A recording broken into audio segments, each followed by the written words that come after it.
Iran Sahib ரலியல்லாஹு அவர்களுடைய இந்த மனாகிபு வைபவம் வருடா வருடம் தொடர்ந்து நடைபெற்று வருவதை நாம் எல்லோரும் தெரிந்த விடயம். அந்த வகையில் மீரான் சாஹிபின் நாகூரி கத்தஸல்லாஹு சிர்ரஹுல் அஸீஸ் உலகத்தில் தோன்றிய இறைநேசர்கள் அவுலியாக்களுடைய பட்டியலில் மிக முக்கியமான அந்தஸ்தை பெற்றவர்களாக இருக்கின்றார்கள். எங்க எல்லோருக்கும் தெரியும், அல்லாஹ் சுப்ஹானஹு வ தஆலா உலகத்தில் இறைநேசர்கள் என்று சொல்லக்கூடிய அவுலியாக்கள் உலகம் இருக்கும் வரைக்கும், அந்த இறைநேசர்கள் இருக்கும் வரைக்கும் தான் இந்த உலகம் இயங்கிக் கொண்டிருக்கும். என்றைக்கு அல் ஆரிஃபு பில்லாஹ் அல்லாஹ்வை அறிந்த மெஞ்ஞானிகளான அந்த வலிமார்களுடைய வருகை இந்த உலகத்தில் முற்று பெற்று விடுமோ, உலகத்தில அவுலியாக்களில் ஒருவர் கூட இல்லை என்ற நிலை இந்த உலகத்துக்கு, இந்த பூமிக்கு என்றைக்கு ஏற்படுமோ அன்றையோடு உலகத்தினுடைய எல்லா செயல்பாடுகளும் தடைப்பட்டு உலகம் அழிக்கப்பட்டுவிடும். ஒரே ஒரு இறைநேசர் அவுலியா உலகத்தில் இருந்தாலும் கூட அவருக்காக வேண்டி சூரியன் உதிக்கும், உலகத்தின் எல்லா நிலைகளிலும் எல்லா செயற்பாடுகளும் நடைபெற்றுக் கொண்டிருக்கும் என்பதை இஸ்லாம் நமக்கு அழகாக தெளிவாக படித்து தந்து கொண்டிருக்கின்றன. எனவே உலகத்துக்கு அல்லாஹ் ரஹ்மத்துடைய மலையை இறக்குகின்றான் என்று சொன்னால் அது அவுலியாக்களை சபபாக காரணமாக வச்சுதான். உலகத்துக்கு வரக்கூடிய ஆபத்துக்கள், பலாய்கள், முசீபத்துக்களை அல்லாஹ் பாதுகாக்கின்றான் என்று சொன்னால் அந்த அவுலியாக்கள் இந்த பூமியில் இருக்கின்ற காரணத்தினால் தான் என்ற செய்திகளை எல்லாம் எங்கள் கண்மணி நாயகம் ஸல்லல்லாஹு அலைஹி வஸல்லம் அவர்கள் நமக்கு சொல்லி தந்திருக்கின்றார்கள். அருமை ரசூலுல்லாஹி ஸல்லல்லாஹு அலைஹி வஸல்லம் அவங்க சொல்லி காட்டினாங்க, ஸிக்ருல் அன்பியாஇ இபாதா, நபிமார்களை ஞாபகப்படுத்துவது, நபிமார்களை பற்றி பேசுவது அது இபாதத், வணக்கம். எப்படி தொழுவது ஒரு இபாதத்தோ, நோன்பு பிடிக்கிறது, குர்ஆன் ஓதுறது, தர்மம் செய்வது எல்லாம் எப்படி இபாதத்தாக வணக்கமாக இருக்குதோ, இதே மாதிரி நபிமார்களை பற்றி பேசுவது, அவர்களை ஞாபகப்படுத்துவது இபாதத். குர்ஆன்ல அல்லாஹ் எத்தனையோ நபிமார்களுடைய வரலாறுகளை பேசிக்கொண்டே இருக்கிறான். இதே மாதிரி வதிக்ரு ஸாலிஹீன், அவுலியாக்களான ஸாலிஹீன்களை நாம ஞாபகப்படுத்துவது தக்ஃபீருல் லிஸ்ஸய்யாத், எங்களுடைய பாவங்களுக்கு அது பரிகாரமாக அமையும்.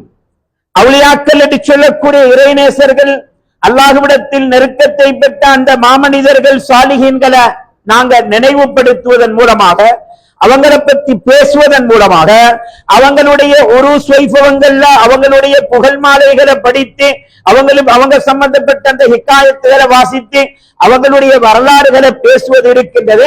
இது எங்களுடைய பாவங்கள் மன்னிக்கப்படுவதற்கு காரணமாக அமையும் என்ற செய்தியை கண்மணி நாயகம் ஸல்லல்லாஹு அலைஹி வஸல்லம் அவங்க சொல்லி இருக்கிறார். எனவே எங்களுடைய பாவங்கள், அவுலியாக்களை பேச பேச பேச எங்களை அறியாமலேயே எங்களோட வாழ்க்கையில நடந்த பாவங்கள் எல்லாம் மன்னிக்கப்பட்டு அழிக்கப்பட்டு கொண்டிருக்கும் என்ற செய்தியை அருமை ரசூலுல்லாஹி ஸல்லல்லாஹு அலைஹி வஸல்லம் அவங்க சொல்லி காட்டி இருக்கிறாங்க. ஒவ்வொரு தொழுகை எடுத்துக்கொண்டாலும் அந்த ஒவ்வொரு தொழுகையிலையும் சாலிஹீன்களான அவுலியாக்கள் ஞாபகப்படுத்தப்பட்டு கொண்டே இருக்கின்றார்கள். குர்ஆனில் அல்லாஹ் சுப்ஹானஹு வ தஆலா குர்ஆனுடைய மத சூரா, தாய் சூரா ஒன்றை வைத்திருக்கின்றான். அதுதான் சூரத்துல் ஃபாத்திஹா. குர்ஆன்ல 6666 ஆயத்தில 114 சூறாக்களுக்கும் மத சூரா, தாய் சூரா என்று சொல்லி அந்த குர்ஆனிலே ஒரு சூரா இருக்கின்றது. அந்த சூரத்து தான் சூரத்துல் ஃபாத்திஹா. இந்த சூரத்துல் ஃபாத்திஹா ஓதாட்டி தொழுகையே இல்லை. சூரத்துல் ஃபாத்திஹா தெரியாதவர்கள் யாருமே இல்லை. எனவே அப்படிப்பட்ட அந்த சூரத்துல் ஃபாத்திஹா தொழுகையினுடைய ஒவ்வொரு ரக்காத்திலையும் ஓதணும். அந்த சூரத்துல் ஃபாத்திஹாவுல அல்லாஹ் இறைநேசர்களை எங்களுக்கு ஞாபகப்படுத்துவதை கட்டாயப்படுத்தி இருக்கின்றான். நாங்க விரும்பினோமோ விரும்ப இல்லையோ அங்கே ஞாபகப்படுத்தப்படுகின்றார்கள். இஹ்தினஸ் ஸிராத்தல் முஸ்தகீம், யா அல்லாஹ் எங்களுக்கு நேரான பாதையை காட்டுவாயாக என்று தொழுகையில சூரத்துல் ஃபாத்திஹால கேட்கும்படி நாங்க கட்டாயப்படுத்தப்பட்டிருக்கிறோம். ஒரு துஆ, அல்லாஹ் நாங்க எந்த ஒரு வழிகேட்டிலையும் போயிடாம எங்களை நேரான பாதையில நீ நடத்திடுவாயாக என்று சொல்லிட்டு அதையும் அல்லாஹ் இப்படி சொல்லி காட்டுகின்றான். நேரான பாதையை நீங்க எப்படி கேட்கணும்? ஸிராத்தல்லதீன அன்அம்த அலைஹிம், யா அல்லாஹ் நீ யாருக்கு அருள் புரிந்தாயோ, யாருக்கு நீ உபகாரம் செய்தாயோ, யாருக்கு நியாமத்து செய்தாயோ அந்த மக்கள் சென்ற பாதையை எங்களுக்குரிய பாதையாக காட்டி தருவாயாக. எவ்வளவு தெளிவாக இருக்குது குர்ஆன். அப்ப அந்த அல்லாஹ்வினால் அருள் நியாமத்து செய்யப்பட்டவர்கள் யார் என்பதை அல்லாஹ் குர்ஆனில இந்த ஆயத்துக்கு விளக்கமாக தஃசீராக இன்னொரு இடத்துல சொல்லும் பொழுது, உலாயிக்கல்லதீன அன்அமல்லாஹு அலைஹிம் மினன் நபியீன வஸ்ஸித்தீகீன வஷ்ஷுஹதாஇ வஸ்ஸாலிஹீன். அல்லாஹ்வினால் பாக்கியம் செய்யப்பட்டவர்கள், அல்லாஹ்வினால் அருள் பாலிக்கப்பட்ட அந்த கூட்டம் யாரு தெரியுமா? நபிமார்கள், சித்தீகீன்கள், சுஹதாக்கள், சாலிஹீன்கள். சாலிஹீன்கள் என்று சொல்லும் பொழுது இறைநேசர்கள் அத்தனை பேர்களும் அந்த சாலிஹீன்களில் அடங்கப் பெறுவார்கள். சுஹதாக்களிலேயும் எத்தனையோ இறைநேசர்கள் அங்கே உட்புகுத்தப்படுவார்கள், ஈர்க்கப்படுவார்கள், இழுக்கப்படுவார்கள். எனவே ஒவ்வொரு தொழுகையிலையும் ஸிராத்தல்லதீன அன்அம்த அலைஹிம், யா அல்லாஹ் நீ யாருக்கெல்லாம் அருள் புரிந்தாயோ அவர்கள் சென்ற பாதையை நீ எமக்கு காட்டுவாயாக என்று சொல்லும் பொழுது அந்த அல்லாஹ்வினால் அருள் பாதிக்கப்பட்ட நியாமத்து செய்யப்பட்ட கூட்டத்தவர்கள் நபிமார்கள், சித்தீக்கீன்கள், சுஹதாக்கள், சாலிஹீன்களான அவுலியாக்கள் சென்ற பாதையில எங்களை நீ வழி நடாத்துவாயாக என்று நாங்க ஆட்டோமேட்டிக்காக தொழுகையில வச்சு நபிமார்களை, சித்தீக்கீன்களை, சுஹதாக்களை, சாலிஹீன்களான அவுலியாக்களை தொழுகைக்குள்ளாலேயே ஞாபகப்படுத்துகின்ற நிலைமையை அல்லாஹ் ஏற்படுத்தி வச்சிருக்கின்றார். அந்த இறைநேசர்களுடைய பட்டியலில் மிக முக்கியமானவர்களாக திகழ்கின்றவர்கள் தான் இந்த மஜ்லிஸின் கதாநாயகராக இருக்கக்கூடிய குத்துபுல் மஜீத் மீரான் சாஹிபின் நாகூரி கத்தஸல்லாஹு சிர்ரஹுல் அதீஸ். கண்மணி நாயகம் ஸல்லல்லாஹு அலைஹி வஸல்லம் அவர்களுடைய ஜெனரேஷன், அவங்களுடைய பரம்பரையில உலகத்தில் வந்துதித்தவர்கள் ஒரு செய்யதாக இருக்கின்றார்கள். எங்களுக்கு தெரியும், உலகம் போட்டும் குத்துபு, எல்லா குத்துபுகளுக்கும் குத்துபாக இருக்கக்கூடிய குத்துபுல் அக்தாப் கௌதுல் ஆலம் ரலியல்லாஹு அன்ஹு அவர்கள் கண்மணி நாயகம் ஸல்லல்லாஹு அலைஹி வஸல்லம் அவர்களுடைய குடும்ப ஜெனரேஷன்ல வந்தவங்க. அவங்களுடைய தாய் வழி தந்தை வழி ரெண்டும் ஹசன் ஹுசைன் ரலியல்லாஹு அன்ஹுமா அவர்களை போய் சேருகின்றது. ரசூல் ஸல்லல்லாஹு அலைஹி வஸல்லம் அவங்களுடைய குடும்பத்தை சேர்ந்தவங்க குத்துபு நாயகம். அந்த குத்துபு நாயகத்தினுடைய 11வது தலைமுறையில் இந்த உலகத்தில் அவதரித்தவர்கள் தான் இந்த மஜ்லிஸின் கதாநாயகராக இருக்கக்கூடிய ஷாஹுல் ஹமீத் பாதுஷா ரலியல்லாஹு அன்ஹு அவர்கள். குத்துபு நாயகம் என்று சொன்னால் அவ்வளவு பேர் பெற்றவர்கள், உலகத்தில் தோன்றியவர்கள், இனி தோன்ற இருக்கின்ற எல்லா அவுலியாக்களுக்கும் அவர்கள் தான் சையதுல் அவுலியா. எல்லா அவுலியாக்களுக்கும் அவர்கள் தான் தலைவராக, தாஜுல் அவுலியா, கிரீடமாக இருந்து கொண்டிருக்கின்றார்கள். அப்படிப்பட்ட கௌதுல் ஆலம் ரலியல்லாஹு அன்ஹு அவங்களுடைய அந்த ஜெனரேஷன்ல கண்மணி நாயகம் ஸல்லல்லாஹு அலைஹி வஸல்லம் அவங்களுடைய அந்த தூய்மையான பரிசுத்தமான குடும்பம் என்று உலகத்துல அல்லாஹ் எந்த ஒரு குடும்பத்தையும் அல்லாஹ் புகழ்ந்து பேசல. குர்ஆன்ல உலகத்துல வாழ்ந்த மனிதர்களில் குடும்பங்களில் மிக சிறந்த ஒரு குடும்பம் என்று சொல்லி அல்லாஹ் பரிசுத்தப்படுத்தி ரெஸ்பெக்ட் பண்ணி தூய்மைப்படுத்தி பேசுவதாக இருந்தால் அது கண்மணி நாயகம் ஸல்லல்லாஹு அலைஹி வஸல்லம் அவங்களுடைய குடும்பம். இன்னமா யுரீதுல்லாஹு லியுத்ஹிப அன்குமுர் ரிஜ்ஸ அஹ்லல் பைத் வயுத்தஹிரக்கும் தத்ஹீரா. கண்மணி நாயகம் ஸல்லல்லாஹு அலைஹி வஸல்லம் அவங்களுடைய குடும்பத்தினர்களாகிய அஹ்லு பைத்துக்கள் அவர்கள் எல்லா விதமான அசுத்தங்கள் அழுக்குகளை விட்டும் பரிசுத்தப்படுத்தப்பட்ட மிக தூய்மையான ஒரு குடும்பம் என்று சொல்லி அல்லாஹ் குர்ஆன்ல வர்ணிக்கக்கூடிய அந்த குடும்ப வங்கிசத்தில் அந்த ஜெனரேஷனில் வந்தவர்கள் தான் எங்களுடைய இந்த மஜ்லிஸின் கதாநாயகர் ஷாஹுல் ஹமீத் பாதுஷா ரலியல்லாஹு அன்ஹு அவர்களாக இருந்து கொண்டிருக்கின்றார்கள். உலகத்தில் தோன்றிய அவுலியாக்கள் எத்தனையோ விதமான கராமாத்துகளை காட்டியிருக்கிறாங்க. அந்த பட்டியலில் அதிகமான கராமாத்துக்கள், நிறைய கராமாத்துக்கள் காட்டியவர்களுடைய அந்த லிஸ்டில மீரான் சாஹிபின் நாகூரி ரலியல்லாஹு அன்ஹு போன்ற பெரும் பெரும் மகான்கள் முதன்மை இடத்தில் வகிக்கக்கூடிய அவுலியாக்களுடைய பட்டியலில் வருகின்றார்கள். உலகத்தில் வாழ்ந்த எல்லா அவுலியாக்களும் எத்தனையோ கராமாத்துகளை காட்டிக்காங்க. அந்த கராமாத்து காட்டினதிலேயும் எல்லா நிலைமைகளிலேயும் ஒரு நாள் மிஸ் ஆகாம எல்லா நாட்களிலையும் தாயுடைய கருவறையில் தாயுடைய வயிற்றில இருக்கும் பொழுதே கராமத்து காட்டியவங்க மீரான் சாஹிபின் நாகூரி கத்தஸல்லாஹு சிர்ரஹுல் அதீஸ் அவர்கள். அப்பேற்பட்ட பாக்கியங்கிற பவர்களை அல்லாஹ் இறைநேசர்களுக்கு கொடுத்திருக்கின்றான். இறைநேசர்கள் அவுலியாக்கள் என்று சொல்லக்கூடிய அந்த வழிமாறுகளுக்கும் அல்லாவுக்கும் மத்தியில இருக்கக்கூடிய கனெக்ஷன், அதனுடைய சீக்ரெட் என்ன என்பதை, அந்த சிறை உலகத்தில யாரினாலும் அறிந்து கொள்ள முடியாது. அப்படிப்பட்ட ஒரு தனித்துவமான ஒரு சீக்ரெட் ரகசியம் அந்த அவுலியாக்களுக்கும் அல்லாவுக்கும் இடையில இருந்து கொண்டே இருக்கின்றது என்பதை குர்ஆன் நமக்கு தெளிவுபடுத்தி காட்டிக் கொண்டிருக்கின்றன. அவுலியாக்கள் என்று சொல்லும் பொழுது அவங்க அல்லாஹ்வோடு எந்த அளவுக்கு அவர்கள் கனெக்ஷனாக இருந்து கொண்டிருக்கின்றார்கள், எந்த அளவுக்கு அல்லாஹ்வோடு ஜாயிண்ட் ஆகி அல்லாஹ்வுடைய அந்த பாதையிலேயே தன்னை பயணித்துக் கொண்டிருக்கின்றார்கள் என்ற செய்திகளை குர்ஆன் நமக்கு சொல்லி காட்டிக் கொண்டிருக்கின்றது. இறைநேசர்கள் சதாவும் அல்லாஹ்வுடைய ஜிக்ரிலேயே இருப்பார்கள். அல்லாஹ்வுடைய ஜிக்ரிலேயே ஒவ்வொரு மூச்சையும் கழித்து ஷைத்தானை விரட்டும் வெப்பன்ஸாக, ஷைத்தானை எதிர்க்கக்கூடிய ஆயுதமாக அவங்க யூஸ் பண்ணினது எதை? ஜிக்ரை.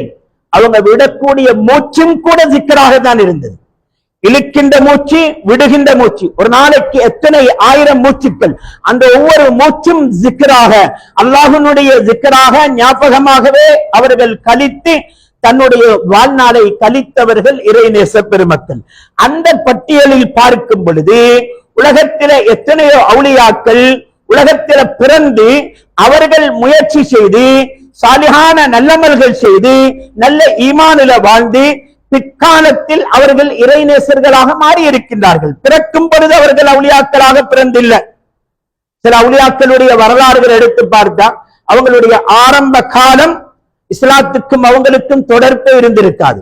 சில பேர் மாற்று மதத்தில இருந்து இஸ்லாத்துக்குள் நுழைந்து அதற்கு பின்னால் இஸ்லாத்தில பேணுதலாக தக்குவாவோடு ஈமானோடு வாழ்ந்து இறைநேசர்களுடைய சகவாசத்தில் வாழ்ந்து அதற்கு பின்னால் அவர்களுக்கு விலாயத்து கிடைச்சி அவங்க அவுலியாக்களாக மாறியிருப்பாங்க. இப்படி எத்தனை அவுலியாக்கள். ஆனால் உலகத்தில் பிறக்கும் பொழுதே சில அவுலியாக்கள் அவங்க பிறக்கும் பொழுதே அவுலியாக்களாக பிறந்தார்கள். விலாயத்தில 2 வகை இருக்குது, வஹ்பியா, கஸ்பியா. அவர்கள் உலகத்தில் பிறந்து முயற்சி செய்து அவர்கள் அல்லாஹ்வுக்கு முழுக்க முழுக்க வழிபட்டு நடந்து இறைநேசர்களோடு சகவாசம் வச்சு ஈமானில் உச்சத்தை தொட்டு அதன் மூலமாக அவர்கள் விலாயத்தை அடைந்து வழிமார்களாக மாறியவர்கள் எத்தனையோ பேர்கள். இதற்கு சொல்லப்படும் விலாயத்து கஸ்பியா. அவங்க முயற்சி செய்து அவர்கள் விலாயத்தை அடைந்து கொண்டவர்கள். இன்னொன்று விலாயத்து வஹ்பியா. அல்லாஹுவின் புறத்தில் இருந்து அல்லாஹ்விடத்தில் இருந்து அவங்களுக்கு அல்லாஹ் விலாயத்தை அதிகாரத்தை கிஃப்டாக கொடுத்திருப்பான். அவங்க பிறக்கும் பொழுதே அவுலியாக்களாக பிறந்தவங்க. அவங்க பிறக்கும் பொழுதே குழந்தையாக தாயின் கருவறையில் இருக்கும் பொழுதே அவங்க அவுலியாக்கள். அந்த பட்டியலில் சொல்வதாக இருந்தால் எத்தனையோ அவுலியாக்களை சொல்லிக் கொண்டு போகலாம். குத்துபுல் அக்தாப் கௌதுல் ஆலம் ரலியல்லாஹு அன்ஹு அவர்கள் பிறக்கும் பொழுதே வலியாக பிறந்தவர்கள். அபுல் ஹசன் அலி ஷாதுலி கத்தஸல்லாஹு சிர்ரல் அதீத் பிறக்கும் பொழுதே வலியாக பிறந்தவர்கள். சுல்தானுல் ஆரிஃபீன் அஸ்ஸையத் அஹ்மது கபீர் ரிஃபாயி கத்தஸல்லாஹு சிர்ரல் அதீத் பிறக்கும் பொழுதே வலியாக பிறந்தவர்கள். ஹாஜா மொய்னுத்தீன் ஜிஸ்தி கத்தஸல்லாஹு சிர்ரல் அதீத் பிறக்கும் பொழுதே வலியாக பிறந்தவர்கள். அதே போன்று இந்த மஜ்லிஸினுடைய கதாநாயகராக இருக்கக்கூடிய ஷாவுல் ஹமீத் பாதுஷா ரலியல்லாஹு அன்ஹு போன்ற பெரும் பெரும் மகான்கள் எல்லாம் அவங்க உலகத்தில் பிறந்ததற்கு பின்னால் அவங்க முயற்சி செய்து அவர்கள் விலாயத்தை அடையவில்லை. பிறக்கும் பொழுதே அவர்கள் அல்லாஹ் அவர்களுக்கு விலாயத்தை கொடுத்து தாயின் கருவறையில் இருக்கும் பொழுதே விலாயத்தை பெற்று தாயின் கருவறையில் இருக்கும் பொழுதே பல கராமாத்துக்களை காட்டி உலகத்தில் பிறக்கும் பொழுதும் வலியாக பிறந்து குழந்தையாக இருக்கும் பொழுதும் விலாயத்தோடு பல கராமாத்துக்களோடு வளர்ந்து அவர்களுடைய ஆரம்பம் முதல் கடைசி வரைக்கும் அவர்களுடைய வாழ்க்கையில் அற்புதங்கள் என்று சொல்லக்கூடிய கராமாத்துக்கள் எக்கச்சக்கமாக காட்டியிருக்கின்றார்கள் என்ற செய்திகளை அவர்களுடைய வரலாறுகளை நாம படிக்கக்கூடியதாக இருக்கின்றது. ஹிஜ்ரி 910வது ஆண்டு இந்த உலகத்தில் பிறக்கிறாங்க. குத்துபு நாயகம் பிறந்து கிட்டத்தட்ட 450-470 வருஷத்துக்கு பின்னால்தான் மீரான் சாஹிப் ரலியல்லாஹு அன்ஹு உலகத்துல பிறந்தாங்க. குத்துபு நாயகம் எங்களுக்கு தெரியும் ஹிஜ்ரி 470 உலகத்துல பிறந்தாங்க. ஹிஜ்ரி 470 குத்துபு நாயகம் பிறக்கிறாங்க. மீரான் சாஹிப் ரலியல்லாஹு அன்ஹு அவர்கள் அதே ஜெனரேஷன்ல குத்துபு நாயகத்தினுடைய அதே பரம்பரையில கண்மணி நாயகம் ஸல்லல்லாஹு அலைஹி வஸல்லம் அந்த ஜெனரேஷன்ல ஹிஜ்ரி 910வது ஆண்டு மீரான் சாஹிபின் நாகூரி கத்தஸல்லாஹு சிர்ரஹுல் அதீத் இந்த உலகத்தில் பிறக்கிறாங்க. அவங்களுடைய தந்தை ஹசன் அல் குத்தூஸ் ரலியல்லாஹு அன்ஹு, அவங்களும் பெரிய ஒரு விலாயத்தை அடைந்த மகான். மீரான் சாஹிப் ரலியல்லாஹு அன்ஹுடைய வாப்பா ஹசனுல் குத்தூஸ் என்று சொல்லக்கூடிய பெரும் ஒரு மகான். அதே போன்று அவங்களுடைய தாயார் ஃபாத்திமா ரலியல்லாஹு அன்ஹா, அவங்களும் விலாயத்துடைய அந்தஸ்தில் வாழ்ந்தவர்கள், மிக பக்குவமான பேருதலானவர்கள். இப்படிப்பட்டவர்களுக்கு தான் அல்லாஹ் சுப்ஹானஹு வ தஆலா உலகத்தில் சாலிஹான குழந்தை செல்வங்களையும் கொடுக்கிறான். உலகத்துல பார்க்கிறோம், ஒவ்வொருத்தரும் விரும்புறது ஏண்ட புள்ள நல்லா வரணும், ஏண்ட புள்ள ஒரு சாலிஹான பிள்ளையாக இருக்கணும், நல்லவனாக வாழ வேண்டும் என்று சொன்னால் அந்த தாயும் தந்தையும் எந்த அளவுக்கு தக்குவாவோடு பக்குவமாக வாழுவார்களோ அதற்கு ஏற்பதான் அவங்களுக்கு கிடைக்கக்கூடிய குழந்தையும் அமையும். உம்மா வாப்பா நல்ல முறையில இருந்துட்டாங்க, உம்மா கிட்ட தக்குவா இருக்குது, வாப்பா கிட்ட தக்குவா இருக்குது என்று சொன்னா ரெண்டு பேரும் தக்குவாவோடு பேணுதலோடு இபாதத்தோடு அவர்கள் தன்னுடைய வாழ்க்கையை கழிக்கும் பொழுது அவங்களுக்கு கிடைக்கின்ற குழந்தைகளையும் பாக்கியம் உள்ள சாலிகான குழந்தைகளாக அல்லாஹ் கொடுப்பான். இங்க எல்லாத்துக்கும் தெரியும், நாங்க எல்லாரும் பின்பற்றக்கூடிய மதுஹப் ஷாஃபி மதுஹப். உலகத்துல 4 மதுஹபிக்கு அந்த 4 மதுஹப்கள்ல ஏதாவது ஒரு மதுஹபை ஃபாலோ பண்ணணும், அவர் தான் முஸ்லிம். 4 மதுஹப்ல ஒரு மதுஹப், ஷாஃபி மதுஹப், ஹனஃபி மதுஹப், ஹம்பலி மதுஹப், அதே போன்று மாலிகி மதுஹப். அது ஸ்ரீலங்காவை பொறுத்தவரையில் அதிகமாக ஷாஃபி மதுஹப் தான் ஃபாலோ பண்ணப்படுகின்றது. அதிகமாக ஹனஃபி மதுஹபும் இருக்குது, ஆனால் ஷாஃபி மதுஹப் தான் அநேகமானவர்கள் ஃபாலோ பண்ணக்கூடிய. 4 மதுஹப்களில் ஏதாவது பின்பற்றதுல எந்த பிரச்சனையும் இல்லை. அப்ப ஷாஃபி மதுஹப் இமாம் ஷாஃபி ரஹ்மத்துல்லாஹி அலைஹி அவங்க ஸ்தாபித்த அந்த ஷாஃபி மதுஹப், இமாம் ஷாஃபி ரஹ்மத்துல்லாஹி அலைஹி அவங்க உலகத்தில் பிறக்கும் பொழுது குர்ஆனில் அரைவாசிய பைஹாட் பண்ணிக்கொண்டு தான் பிறந்தாங்க. அவங்க பிறந்து 7 வயசுலயே முழு குர்ஆனையும் மனப்பாடமாக்கி முடிச்சுட்டாங்க. 7வது வயசுல அவங்க ஒரு ஹாஃபில். அவங்க பிற்காலத்துல சொல்றாங்க, நான் உலகத்தில் பாடமாக்கினது வெறும் 15 ஜுஸு தான். 30 ஜுஸுல உலகத்துல நான் முயற்சி செய்து பாடமாக்கினது 15 ஜுஸு. நான் பிறக்கும் பொழுதே 15 ஜுஸு ஹாஃபிஸாக, அரை ஹாஃபிஸாகத்தான் பிறந்தேன். காரணம் என்ன? நான் என்ற உம்மாட தாயின் வயிற்றில் இருக்கும் பொழுது என்ற உம்மா எப்பொழுதுமே குர்ஆன் ஓதிக்கொண்டுதான் இருப்பாங்க. சதாவும் குர்ஆனை ஓதிக்கொண்டே இருப்பாங்க. திருப்பி திருப்பி திருப்பி குர்ஆனை ஓதி ஓதி ஓதி வயிற்றுல இருந்து கொண்டு என்ற உம்மா குர்ஆன் ஓதுற சத்தத்தை எனக்கு கேட்டு கேட்டு வயிற்றுக்குள்ளால இருந்து கொண்டே அந்த குர்ஆன் சத்தத்தை கேட்டு கேட்டு 15 ஜுஸுக்கள் உம்மோட வயிற்றில இருக்கும் பொழுது எனக்கு அப்படியே பைஹாட் ஆகிது. அப்ப அந்த தாய் எந்த அளவுக்கு குர்ஆன் ஓதிப்பாங்க.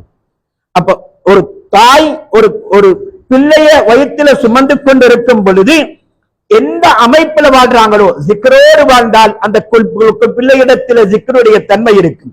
ஜிக்ரோடு, ஸலவாத்தோடு, இபாதத்தோடு, குர்ஆனோடு, நல்ல அமல்களோடு தாய் வாழ்ந்தால் அந்த பிள்ளையிடத்தில் அது பிரதிபலிக்கும். உம்மா இந்த நேரம் பிள்ளைய வயிற்றில சுமந்து கொண்டு வேலொன்றும் செய்ய வேணும் சொல்லி டாக்டர் சொல்லிக்காரு, தாய்க்கு ரெஸ்ட் கொடுக்கணும் என்று சொல்றதுக்காக வேண்டி வீட்டில் இருந்து கொண்டு ரிமோட் கண்ட்ரோலை கையில வச்சுக்கொண்டு ஒவ்வொரு சேனலை மாத்தி மாத்தி ஒவ்வொரு சினிமாக்களை பார்த்து கொண்டு படங்களை பார்த்து கொண்டு இசைகளை கேட்டுக்கொண்டு இருந்தா அந்த பிள்ளையிடத்திலையும் அதுதான் வரும். இப்ப அதெல்லாம் தாண்டி மொபைல் போன், இந்த நேரம் மொபைல் போன்ல இருந்துட்டாக்கா அந்த பிள்ளையிடத்திலையும் அந்த பழக்க வழக்கம் தான் அந்த பிள்ளையிடத்தில் பிரதிபலிக்கும். எனவே பெற்றோர்கள் எந்த அளவுக்கு தக்குவாவோடு பக்குவத்தோடு இபாதத்தோடு பேணுதலோடு வாழுவாங்களோ அவர்களுக்கு கிடைக்கின்ற பிள்ளைகள் அது மிகவும் பரிசுத்தமானதாக இருக்கும். எந்த அளவுக்கு என்று சொன்னால் அந்த பெற்றோர்களுடைய வாழ்க்கையில் ஏதாவது தப்பு தவறுகள் ஹராம்கள் நடந்திருந்தால் அது அந்த பிள்ளையினுடைய வாழ்க்கையில் பிற்காலத்தில் அது பிரதிபலிக்கும். இமாம் ஷாஃபி ரஹ்மத்துல்லாஹி அலைஹி அவங்க ஒரு நாளைக்கு இரவுக்கு தூங்கி காலையில் எழும்புற நேரத்துக்குள்ளால ஒரு நாளைக்கு கிட்டத்தட்ட 300 மஸ்அலாக்களுக்கு தீர்வு காண்பாங்க. 300 மஸ்அலாக்கள், 300 கேள்விகளுக்கு இதுக்கு என்ன பதில், இதற்கு இது இப்படி நடந்தா இது எப்படி என்ன செய்யணும், தொழுகைக்குரிய சட்டம் என்ன, ஹஜ்ஜுக்குரிய சட்டம் என்ன, நோம்புக்குரிய சட்டம் என்ன, இதாவுடைய சட்டம் என்ன, நிக்காவுடைய, இப்படி பல்வேறுபட்ட ஒவ்வொரு நாடும் கிட்டத்தட்ட இரவையிலிருந்து காலை ஆகிறதுக்கு முன்னால 300 மஸ்அலாக்களுக்கு அவங்க தீர்வு காண்பாங்களாம். அப்ப ஒரு கட்டத்துல ஒரே ஒரு மசாலாவுக்கு அவங்க குர்ஆனை பிரட்டுறாங்க, ஹதீஸ பிரட்டுறாங்க, மத்த எத்தனையோ இமாம்களுடைய எத்தனையோ கருத்துக்களை தேடி தேடி படிக்கிறாங்க. ஒரே ஒரு மசாலாவுக்கு மட்டும் அவங்களுக்கு அதுல என்ன செய்யல கிளியர் ஆகுது இல்லையா, இதுக்கு என்ன பதில் என்று சொல்லி அவங்க முயற்சி பண்றாங்க, தடமாறுறாங்க, அதற்குண்டான ஆன்சர் வருவது இல்லை. என்ன செய்யறது, ஏன் இப்படி இவ்வளவு நாளா எனக்கு இப்படி நடக்க இல்லையே என்று சொல்லி அவங்களுடைய உள்ளத்தில் தோன்றுது, நான் என்றைக்காவது ஹராத்தை திண்டிக்கணும், எப்பயாவது ஒரு சொட்டு ஹராம் என்ற வாழ்க்கையில எப்பயாவது நான் சாப்பிட்டிருக்கேன் யோசிச்சு பார்க்கிறாங்க. அவங்களோட லைஃப்ல அவங்க ஹராம் என்பது சாப்பிட்டதே கிடையாது.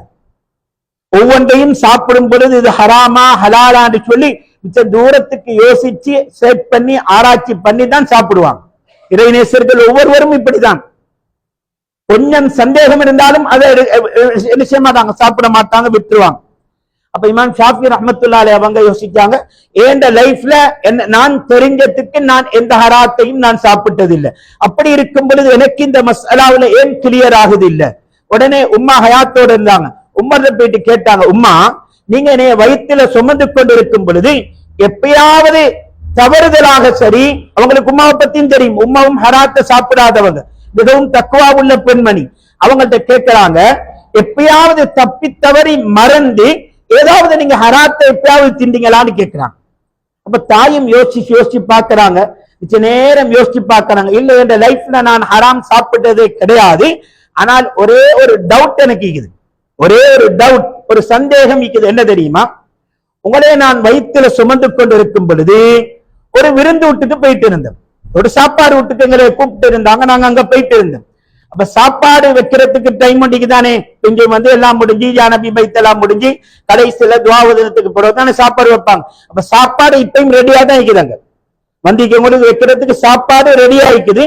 ஆனால் அந்த பங்கன் முடிஞ்சதுக்கு பின்னாலதான் சாப்பாடு வைப்பாங்க. சாப்பாடு ரெடியா இருந்தாலும் அந்த டைமுக்கு தானே சாப்பாடு வைக்கிறது.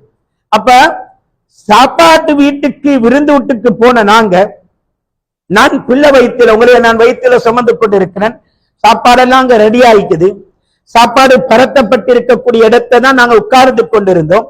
அங்க இந்த ஊறுகாய் என்று சொல்லுவாங்க, உபதேசிக்காம பிள்ளைகள் வயிற்றுல சுமந்து கொண்டிருக்கக்கூடிய தாய்மார்கள் கொஞ்சம் புளிப்பு சாமான் அசாக்கோணம் என்று சொல்லுவாங்க, புளிப்பு சாமான்கள் என்று சொன்னா கொஞ்சம் சில பேருக்கு சரியான விருப்பம்.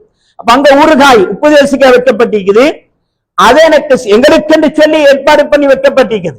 அப்போ ஒரு பீரிஸ்ல ஒரு பிளேட்ல இருந்த அந்த ஊறுகாய் என்ன செஞ்சேன், எங்களுக்கு வைக்கிறதுக்கு முன்னால நான் அதை கொஞ்சம் தொட்டு நக்கி கொண்டேன். இது மட்டும்தான் என் லைஃப்ல நான் பெர்மிஷன் இல்லாம அவங்களுக்கு வைக்கிறதுக்கு ரெடி பண்ணி வச்சுக்க சாப்பாடு, அது ஹராமும் இல்லை. அப்படி இருந்தும் இது மட்டும்தான் எனக்கு இந்த வாழ்க்கையில டவுட் என்று சொல்றதுக்கு இது மட்டும்தான் இருக்குது. வேற ஒன்றுமே நான் ஹராத்தை சாப்பிட்டது கிடையவே கிடையாது.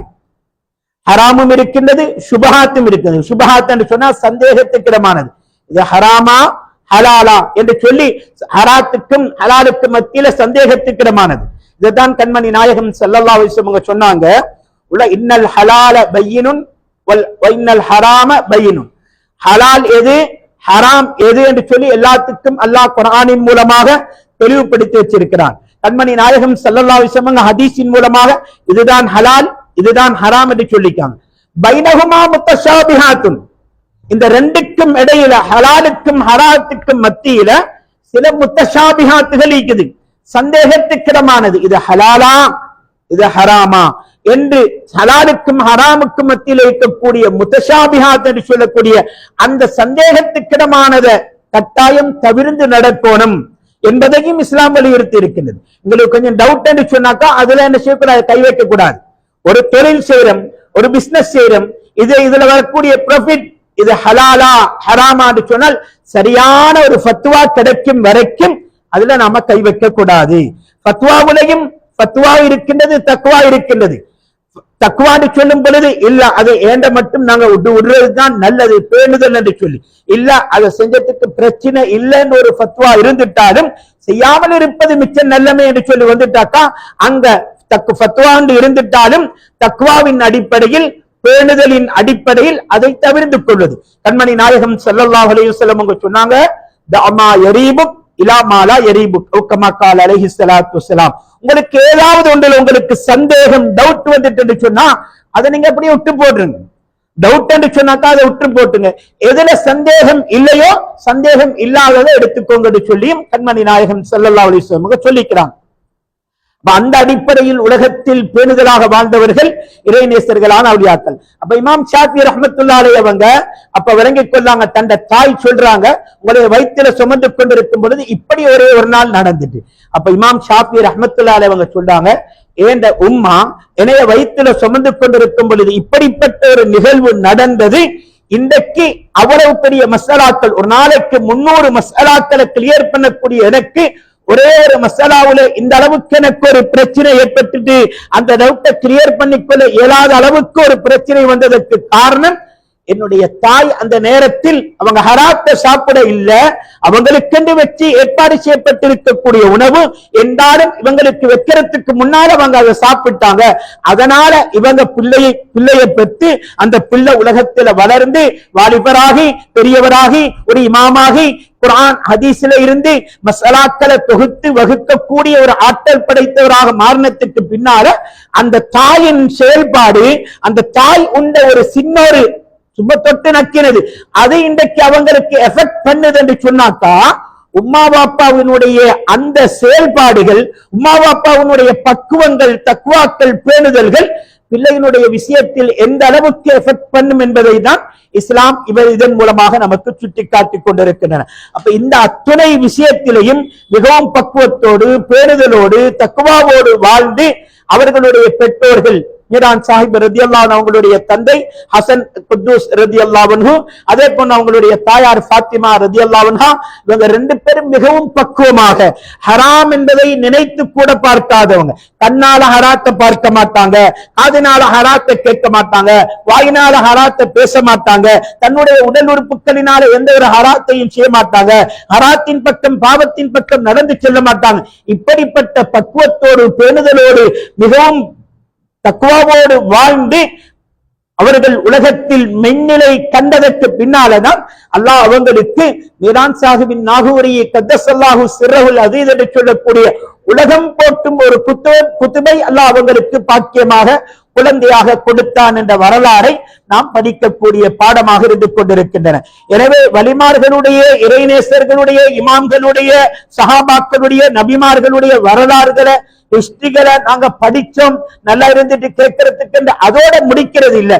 ஒவ்வொரு பயான்லையும் இந்த பயான்ல எனக்கு என்ன பாடம் இருக்குது, மீரான் சாஹிப் ரலியல்லாஹு அன்ஹு அவங்களுடைய வாழ்க்கை எனக்கு எந்த வாழ்க்கையில எடுத்து நடக்கிறதுக்கு என்ன பக்குவங்கள் இருக்குது, என்னிடத்தில் என்னென்ன மாற்றங்களை நான் ஏற்படுத்திக் கொள்வதற்கு இந்த அவங்களுடைய வாழ்க்கை வரலாறு இதுல எனக்கு என்ன பாடம் இருக்கின்றது என்பதை சிந்தித்து நாம கேட்கின்ற ஒவ்வொரு பயானில இருந்தும் எங்களுடைய வாழ்க்கையில், எங்களுடைய உள்ளங்களில், எங்களுடைய உடம்பில், எங்களுடைய தொழில்களில், எங்களுடைய அன்றாட வாழ்க்கையில் மாற்றங்களை ஏற்படுத்த அந்த இறைநேசர்களுடைய சுகபத்துக்கள், சகவாசங்கள் நமக்கு கிடைக்கப்பட்டு அவங்களுடைய அருட்பார்வைகள் கிடைக்கப்பட்டு நாமும் சாலிஹீன்களாக, நல்லவர்களாக, வல்லவர்களாக மாறுவதற்கு அல்லாஹ் தௌஃபீக் செய்வான். வல்லவன் அல்லாஹ் சுப்ஹானஹு வ தஆலா மீரான் சாஹிபின் நாகூரி கத்தஸல்லாஹு சிர்ரஹுல் அதீஸ் அன்னவர்களுடைய ஃபைல் பரக்கத்துக்கள், கராமாத்துக்களை என்றென்றும் அனுபவிக்கக்கூடிய பாக்கியத்தை நம் அத்தனை பேருக்கும் தந்தருள் புரிவானாக. இந்த மஜ்லிஸினுடைய பரக்கத்தை கொண்டு, ஹுர்மத்தை கொண்டு அல்லாஹ் எங்கள் அத்தனை பேர்களுடைய ஹலாலான ஹாஜத்துக்கள், நாட்டத்தேட்டங்கள் அனைத்தையும் நிறைவேற்றி தந்து எங்கள் ஒவ்வொருவருடைய வாழ்க்கையிலையும் இருக்கின்ற எல்லா விதமான கவலைகள், சஞ்சலங்கள், முசீபத்துக்கள், நோய்கள், துன்பங்கள் அனைத்தையும் அகற்றி வெற்றி யாரெல்லாம் எங்களோட குடும்பத்தில எங்களுக்கு தெரிஞ்சவங்கல்ல முஸ்லிம்கள்ல யார் யாரெல்லாம் என்னென்ன நோயில கஷ்டப்பட்டு கொண்டிருக்கின்றார்களோ அத்தனை மக்களுக்கும் பரிபூர்ணமான ஆஃபியத்தையும் ஷிஃபாவையும் நீண்ட ஆயுளையும் நல்ல சதுர சுகத்தோடு கொடுத்து இறைநேசர்களை பற்றி அன்பையும் மஹப்பத்தையும் அல்லாஹ் ஒவ்வொருவருடைய உள்ளத்திலையும் ஏற்படுத்தி அவங்களுடைய சுஹபத்தோடு வாழக்கூடிய தௌஃபீக்கையும் வல்லவன் அல்லாஹ் நம் அத்தனை பேருக்கும் தந்தருள் புரிவானாக. وآخر دعوانا الحمد لله رب العالمين والسلام عليكم ورحمة الله تعالى وبركاته.